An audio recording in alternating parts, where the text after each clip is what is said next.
ഓം പരാശരേശ്വരായ നമഃ. എല്ലാവർക്കും വണക്കം. നമ്മൾ പ്രശ്നം വയ്ക്കുന്ന സമയത്ത് കാലനിർണയം ചെയ്യേണ്ടതായിട്ട് വരും. ഒരു സംഭവം എന്ന് നടക്കും,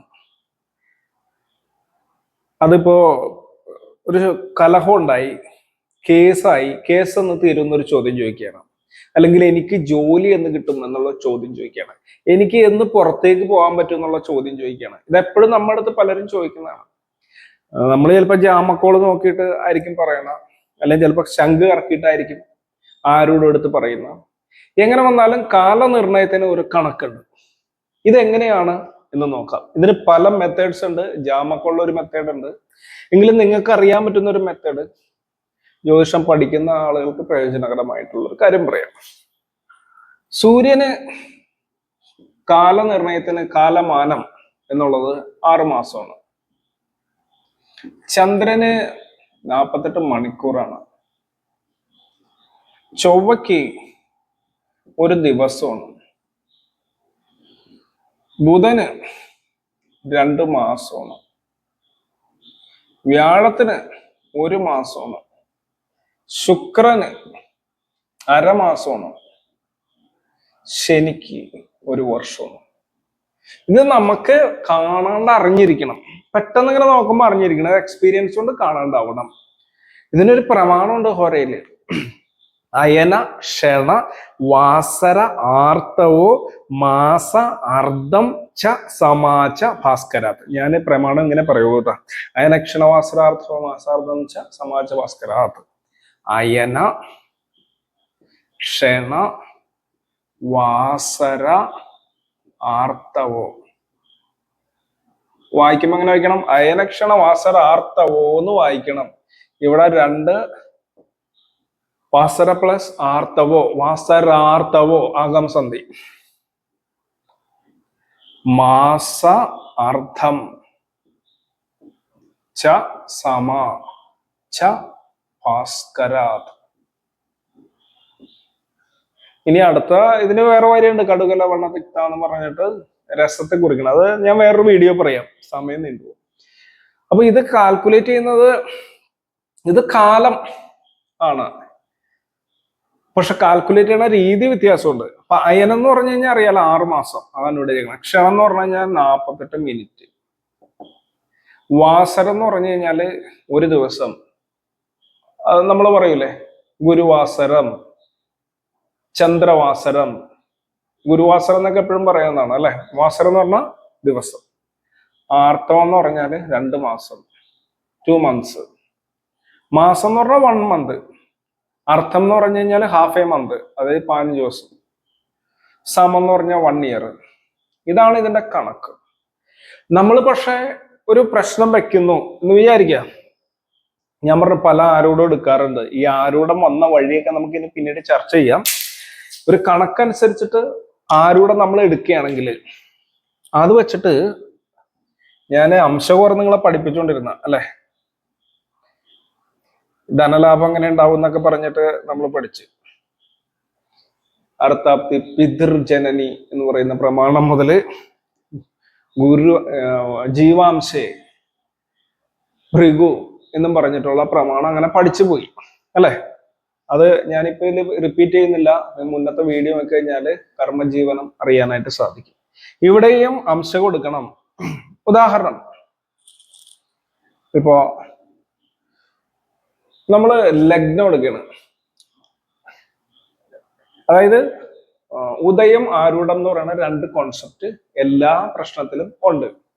ജാമക്കോളാണെങ്കിലും നമ്മളുടെ സോഴി പ്രശ്നം, കവടി പ്രശ്നമായാലും വേണ്ട. ഇപ്പൊ വാച്ച് നോക്കിയിട്ട് ഘടികാര പ്രശ്നം. ഇപ്പൊ ഞാൻ ഉപയോഗിക്കുന്ന ഈ വാച്ചില് സൂചിയും കാണാം, ഡിജിറ്റും കാണാം. ഈ വാച്ച് എന്റെ മിക്ക വാച്ചുകളും അങ്ങനെ. അപ്പൊ ഇതിപ്പോ ചെയ്യണ്ടേ 9 മണി 55 മിനിറ്റ് പെട്ടെന്ന് എടുക്കാനായിട്ട് സാധിക്കും. 9 മണി 55 മിനിറ്റ് എന്ന് പറഞ്ഞാൽ നമുക്ക് പെട്ടെന്ന് ആരോടും എടുക്കാൻ പറ്റും. ഇപ്പൊ ഞാൻ ഇതില് ഉദയം ആരൂഢം ഇതെടുത്ത് ഉദയം തന്നെ എഴുതാം. അപ്പൊ ഇത് ഉദയം, ഇത് ആരൂഢം കിട്ടി ഇപ്പോഴത്തെ സമയം വെച്ചിട്ട്. നമ്മളിങ്ങനെ നോക്കി പറയുന്ന മെത്തേഡൊക്കെ ഉണ്ട്.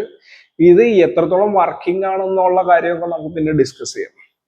അപ്പൊ ഇവിടെ ഒരു കാര്യം നടക്കുമോ? ഉദയം എന്ന് പറഞ്ഞു കഴിഞ്ഞാൽ ഇവിടെ ചോദ്യം ചോദിക്കുന്ന ആള് ആരോടെന്ന് പറഞ്ഞാൽ അയാളുടെ ക്വസ്റ്റ്യൻ നാലാം ഭാവം ബേസ്ഡ് ആയിട്ടുള്ള ഒരു ക്വസ്റ്റ്യൻ ആണ്. അപ്പൊ സ്ഥലം വിറ്റ് പോവുമോ എന്ന് അയാൾ ചോദിക്കുകയാണ്. എന്താ സ്ഥലം വിറ്റ് പോകുമോ, വിൽപ്പന നടക്കുമോ?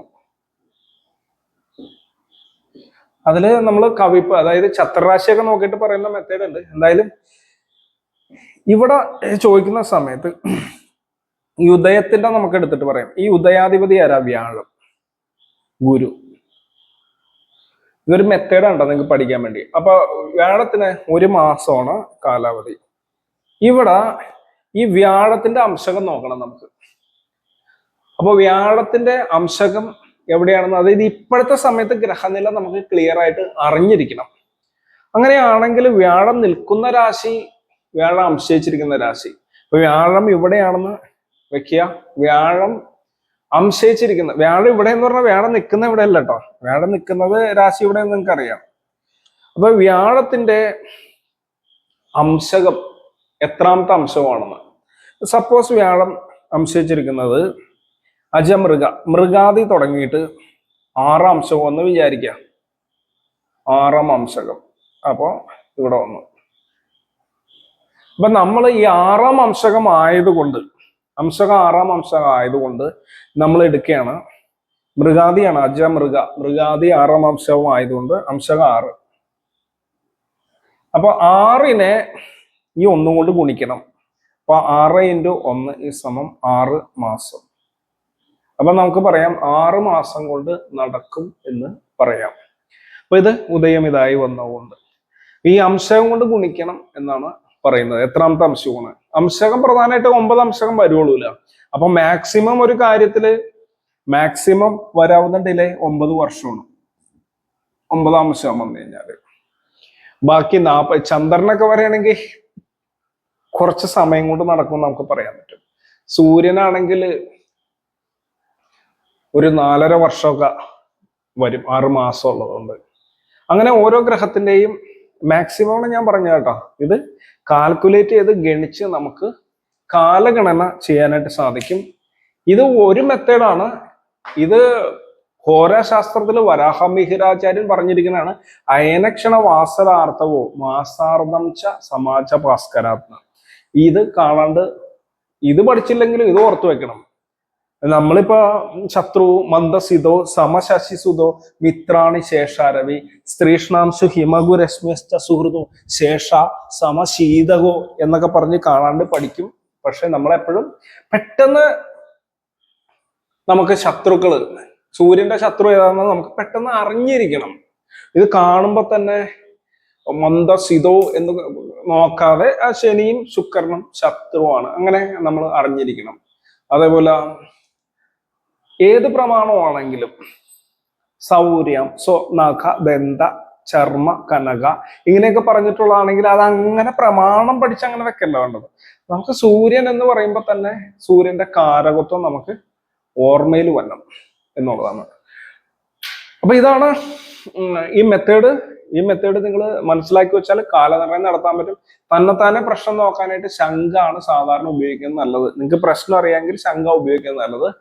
ഞാൻ ഈ ശംഖ് പ്രശ്നം പഠിച്ചതിന് ശേഷം എനിക്ക് തോന്നണ ഒരു 2002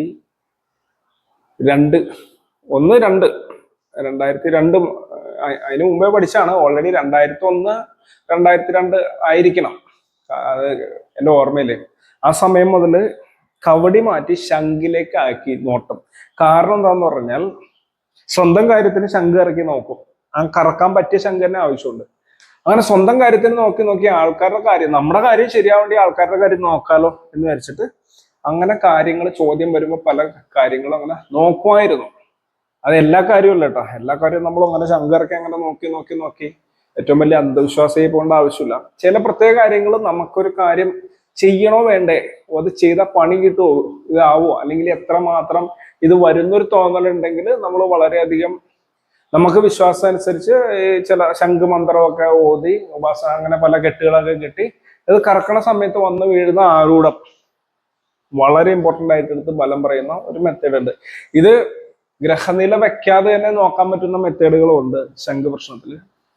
അപ്പൊ എന്നെ അറിയാവുന്ന എൻ്റെ അടുത്ത് നോക്കാൻ പറ്റുന്ന ആൾക്കാർക്ക് അറിയാം, ഞാൻ ആലുവയില് ജ്യോതിഷം 2008 തുടങ്ങി നോക്കാനിരിക്കുന്ന സമയത്ത്, സിറ്റിയിൽ തന്നെ നോക്കാനിരിക്കുന്ന സമയം മുതൽ അവിടെ കവടി ഇരിക്കുന്നുണ്ടാവുമെങ്കിലും ആരെങ്കിലും വരുമ്പോൾ ശംഖ് കറക്കിയിട്ടായിരിക്കും നിങ്ങൾ ഇന്ന കാര്യത്തിനല്ലേ വന്നിരിക്കുന്നത്, ഇന്ന കാര്യങ്ങൾ ഇങ്ങനെ അങ്ങോട്ട് പറയുന്നത്.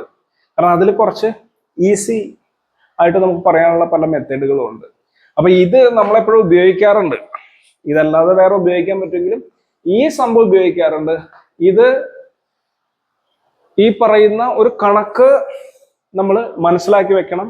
ഇതല്ലാതെ അയനക്ഷണ വാസരാർത്ഥം മാസാർജന്ത മാസാർദ്ധം ച സമാച ഭാസ്കരാർത്ഥം പഠിച്ചു വെച്ചില്ലെങ്കിലും ഈ കാര്യം 6 മാസം 48 മണിക്കൂർ, ഒരു ദിവസം, 2 മാസം, 1 മാസം, അരമാസം, 1 വർഷം എന്നുള്ള കണക്ക് നമുക്ക് ക്ലിയർ ആയിട്ട് അറിഞ്ഞിരിക്കണം. അപ്പൊ ഇന്നേക്ക് ഇത്രേ ഉള്ളൂ. എല്ലാവർക്കും ഒരിക്കൽ കൂടി വണക്കം. ഓം അഗത്തീശ്വരായ നമഃ.